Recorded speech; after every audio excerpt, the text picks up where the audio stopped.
이 젊은이들이 하는 3대 착각이 있습니다. 첫 번째, 젊음은 영원하다고 하는 것입니다. 두 번째, 내 인생은 내 맘대로 할 수 있다고 하는 것입니다. 마지막으로 세 번째, 청년들이 하는 착각은 나는 죽지 않는다고 하는 것입니다. 아니, 나는 아직 죽으려면 많이 남아있다고 생각을 합니다. 하지만 인생은 언제 끝날지 아무도 모릅니다. 모든 사람이 죽음으로부터 떨어져 있는 거리는 다 똑같습니다. 그저께 저녁에 수도권 일대에 정말 많은 폭우가 쏟아졌는데요, 거의 500mm에 육박하는 폭우가 수도권 일부 지역에 국한해서 강타했습니다. 불어난 물로 인해서 동네 골목이 계곡처럼 변해버리고 그 주변에 있는 가옥들의 침수 피해를 입은 모습을 보고 정말 마음이 아팠는데요, 누가 자기 집 앞에 있는 길이 폭우로 인해서 계곡처럼 변해버릴 것이라고 상상할 수 있겠습니까? 하지만 기록적인 폭우가 쏟아짐으로 말미암아 이 집 앞이 계곡으로 변해버리고 또 주차되어 있던 차는 물에 휩쓸려서 앞에 있는 차에 부딪히고 여러 가구가 함께 살고 있는 건물 지하에는 침수 피해가 입는 일이 일어난 것처럼 우리의 인생도 언제 끝날지는 아무도 모르는 것입니다. 한편 이 젊은 사람들뿐만 아니라 인생에서 승승장구하는 사람들의 특징은 내 인생은 내 마음대로 할 수 있다고 생각하고 살아가는 것입니다. 심지어 요즘에는 기독교인들이라고 하는 분들 가운데에서도 내 인생은 내 마음대로 할 수 있다고 생각하고 살아가는 분들이 있는데요, 젊은이들은 인생을 내 마음대로 할 수 있다고 하는 이 로망을 가지고 있기에 열심히 일을 하고 정말 열심히 인생을 설계하고 정말 열심히 인생을 달려가는지도 모르겠습니다. 하지만 그렇게 열심히 살아가다가 어느덧 저처럼 이제 한 40대가 되면은 인생이 내 마음대로 되지 않는다고 하는 너무나 평범한 진리를 어느 순간에 이제 스스로 터득하게 됩니다. 정말 열심히 하기만 하면 무엇이든지 다 이룰 수 있을 것만 같았는데 막상 살아보니까 현실은 전혀 그렇지가 않다는 것을 깨닫게 되는 것이죠. 이론과 실제의 차이라고나 할까요? 그럼 과연 인생을 움직여 나가는 진정한 주인은 누구일까요? 오늘 본문의 말씀은 과연 인생의 주인은 누구인가? 라고 하는 이 짧은 물음에 대한 명쾌한 해답을 실존적으로 해주고 있습니다. 우리는 이 역대상하를 읽어나갈 때 자칫 잘못하다가는 인간 중심으로 역대상하를 읽어나갈 수가 있습니다. 왜냐하면 역사의 전면에 등장하는 것은 언제나 인간이기 때문입니다.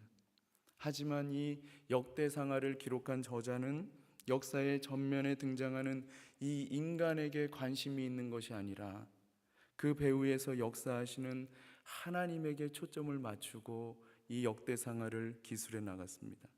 그러므로 오늘 본문의 말씀 역시 하나님을 중심으로 해석을 하고 묵상하는 것이 매우 중요한데요, 사랑하는 여러분, 오늘 본문의 말씀의 핵심이 무엇일까요? 우선 먼저 오늘 본문의 말씀의 결론이라고 할 수 있는 17절의 말씀을 우리 다 함께 한번 읽어보겠습니다. 17절 시작. 다윗의 명성이 온 세상에 펴졌고 여호와께서 모든 이방 민족으로 그를 두려워하게 하셨더라. 아멘. 우리가 얼핏 이 14장의 말씀을 대충 보면서 읽어 내려가다가 17절을 읽어보면은 마치 오늘 본문의 말씀의 핵심은 이 다윗의 명성이 온 세상에 퍼진 것처럼 보일 수가 있습니다. 그래서 어떻게 하면은 나도 좀 인생을 살아가는데 성공을 할 수 있을까라고 하는 궁금증을 가지고 말씀을 보다가 다윗이 이렇게 해서 인생의 성공을 거두었구나 라고 생각하면서 나도 이렇게 하면 인생에서 성공을 거두겠지 라고 본문을 해석한다면 그것은 완전히 잘못된 해석이 되는 것입니다. 여러분이 14장의 말씀을 정말 자세히 읽어보면 오늘 본문의 말씀의 핵심은 여호와께서 모든 이방 민족으로 이 다윗을 두려워하게 했다는 것에 있습니다. 누가 모든 이방 민족이 다윗을 두려워하게 했습니까? 누가 다윗을 유명한 자로 만드셨습니까? 여호와 하나님이십니다. 여러분 믿으십니까? 네.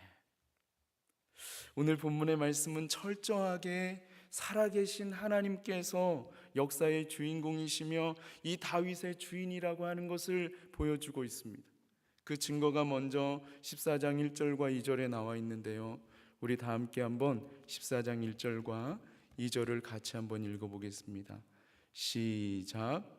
두로왕 히람이 다윗에게 사신들과 백향목과 석수와 목수를 보내 그의 궁전을 건축하게 하였더라. 다윗이 여호와께서 자기를 이스라엘의 왕으로 삼으신 줄을 깨달았으니 이는 그의 백성 이스라엘을 위하여 그의 나라가 높이 들림을 받았음을 알미였더라.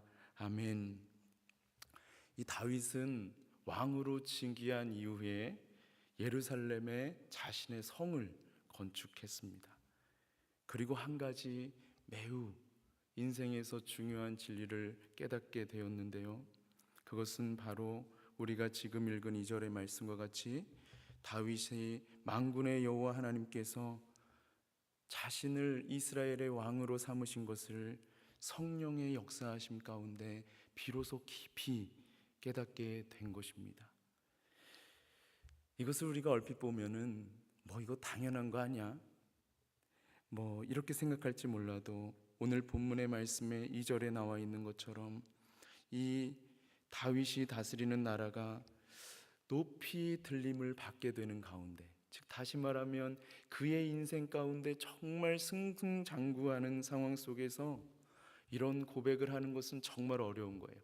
인생에서 한번 실패를 경험하고 꺾어진 이후에 아니면은 노년의 시기가 돼서 그때서야 비로소 인생의 주인은 내가 아니라 하나님이라는 고백은 누구나 다 할 수 있습니다. 하지만 정말 인생을 승승장구하는 가운데 이런 고백은 아무나 할 수 있는 것이 아닙니다. 어떤 큰 성공을 거둔 후에 그냥 미사역으로 이 모든 것을 다 하나님께서 해주셨습니다, 제가 한 것은 아무것도 없습니다 라고 하는 고백은 사실 누구나 다 할 수가 있습니다. 그런데 이런 말을 하는 사람들 가운데 대부분이 속으로는 다들 이렇게 말해요. 그래도 내가 열심히 했으니까 이렇게 된 거지, 내가 열심히 하지 않았어 봐 이런 일을 이룰 수나 있었겠어. 저는 이렇게 속으로 말씀하는 분들을 많이 봤어요.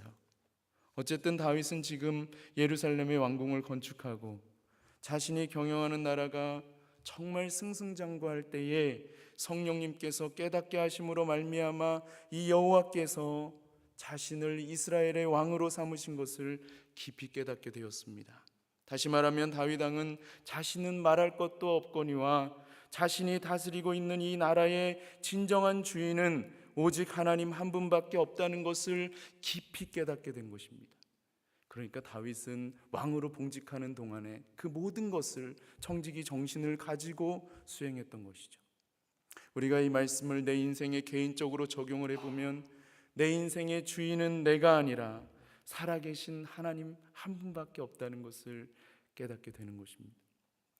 그래서 지금 우리가 읽은 이 2절의 말씀이 오늘 14장을 해석하고 개인적으로 묵상하는 데 있어서 핵심적인 역할을 하는 것을 알 수가 있는데요, 이 다윗이 오늘 자신의 인생의 주인이 하나님이실 뿐만 아니라 자신이 통치하고 있는 이 나라, 즉 이스라엘의 주인이 하나님이시라는 것을 오늘 본문의 두 부분에서 아주 명확하게 드러내주고 있는 것을 볼 수 있는데요, 먼저 8절과 9절의 말씀을 보시면 이 다윗이 기름 부음을 받아 온 이스라엘의 왕이 되었다는 소식을 듣고 이 블레셋 사람들이 다윗에게 도전장을 내미는 것을 볼 수가 있습니다.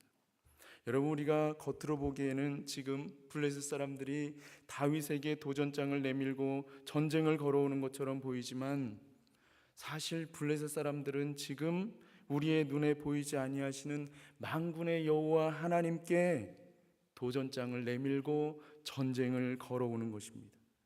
블레셋은 당시 이스라엘의 영토였던 이 예루살렘 근처에 있는 르바임 골짜기까지 단숨에 진격해 왔습니다. 그냥 이스라엘의 변방으로 지금 들어온 게 아니라 예루살렘 근처까지 단숨에 진격해 온 거예요. 위기가 찾아온 것입니다. 만약에 우리의 인생 가운데 위기가 찾아온다면 아마 대부분의 사람들은 다급한 나머지 그 위기부터 우선 당장 해결해 보려고 할 것입니다. 하지만 다윗은 그렇게 하지 않았습니다. 위기의 한가운데에서 자신의 인생의 주인이시며 자신이 경영하고 있는 이 나라를 다스리시는 여호와 하나님께 나아가 엎드려 전심을 다해서 기도하며 하나님 앞에 묻는 것을 볼 수가 있습니다. 우리 다 함께 한번 10절의 말씀을 같이 한번 읽어보겠습니다. 10절 시작. 다윗이 하나님께 물어 이르되 내가 블레셋 사람들을 치러 올라가리이까 주께서 그들을 내 손에 넘기시겠나이까 하니 여호와께서 그에게 이르시되 올라가라 내가 그들을 내 손에 넘기리라 하신지라. 아멘. 다윗은 자신의 인생뿐만 아니라 나라를 경영하고 통치하는 일에 있어서 그 모든 주권이 오직 여호와 하나님 한 분께만 있음을 분명하게 인식하고 있었습니다. 그 증거가 바로 다윗이 기도의 자리로 나아가서 살아계신 하나님께 전심을 다해서 엎드려 기도드린 것입니다. 다윗은 지금 블레셋이 이스라엘의 변방이 아니라 자신의 도성이 있는 이 예루살렘 근처까지 이르렀음에도 불구하고 만군의 여호와 하나님께 나아가서 전심을 다해서 엎드려 기도를 드리며 하나님께서 직접 통치해 주시기를 구했습니다. 그리고 전심을 다해서 하나님의 통치를 구한 이 다윗에게 신실하신 하나님께서 응답을 해주셨고 그 말씀에 순종한 다윗은 승리를 거두게 되는 것을 볼 수가 있습니다. 우리 같이 한번 이 11절과 12절에 다윗이 어떻게 승리를 거두는지 같이 한번 읽어보겠습니다. 시작. 이에 무리가 바알브라심으로 올라갔더니 다윗이 거기서 그들을 치고 다윗이 이르되 하나님이 물을 쪼갰같이 내 손으로 내 대적을 흩으셨다 하므로 그곳 이름을 바알브라심이라 부르니라. 블레셋 사람이 그들의 우상을 그곳에 버렸으므로 다윗이 명령하여 불에 사르니라. 아멘. 사랑하는 여러분, 진정한 기도는 내가 가지고 있는 5만 가지 근심과 걱정을 다 하나님께 쏟아놓고 하나님 내 기도를 어서 속히 들으시고 응답해 달라고 하는 것이 아니라 오직 한 분 살아계신 하나님의 음성을 듣는 것입니다. 하나님의 음성을 듣기 위해서 나의 사정을 그냥 아를 뿐이에요. 이미 내가 아뢰기 전에 하나님은 나의 사정이 어떠한지, 내가 무엇을 가지고 지금 근심하고 걱정하고 있는지 하나님은 다 알고 계세요. 사실 그런 것은 안 아뢰도 됩니다. 이미 다 알고 계시거든. 그걸 그냥 있는 감정 없는 감정 다 쏟아내면서 하나님 앞에 울분을 토하는 것처럼 그렇게 할 필요가 없어요. 하나님 아시지요?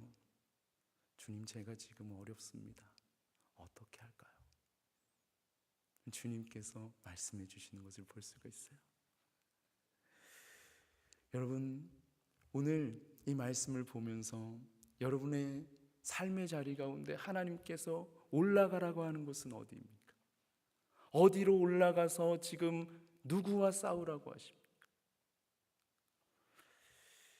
여러분, 다윗이 하나님의 말씀에 순종했을 때 다윗은 완전한 승리를 거두었습니다.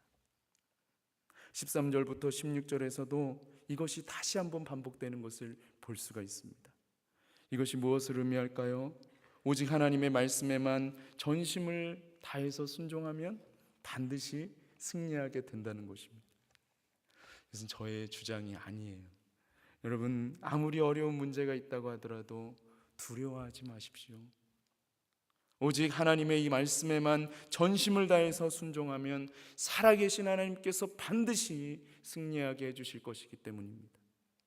사랑하는 여러분, 내 인생이니까 내 인생의 주인이라고 생각하든 생각하지 않든지 관계가 없이 사실 내 인생의 주인은 하나님이에요.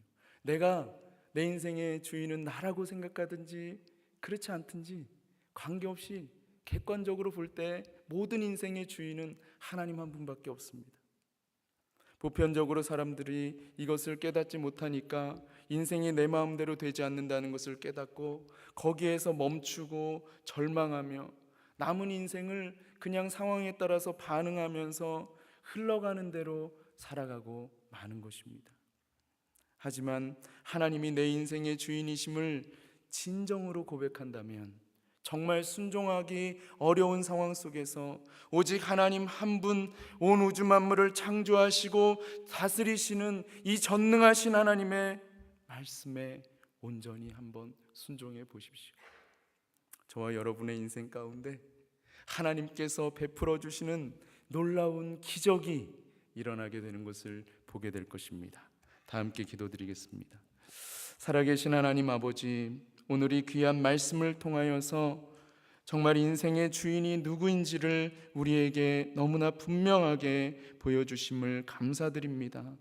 주님, 우리에게 믿음을 허락하여 주셔서 만군의 여호와 하나님 아버지, 살아계시며 온 우주 만물을 창조하시고 다스리고 계시는 그 하나님 한 분만을 의지하며 하나님의 말씀에 순종하며 나아갈 수 있는 은혜를 베풀어 주시옵소서. 오늘 우리의 삶의 자리 가운데 말씀하시는 주님의 음성을 듣고 순종하며 나아가는 우리 모두가 다 되게 하여 주시옵소서. 예수님의 이름으로 감사하며 간절히 기도 올리옵나이다. 아멘.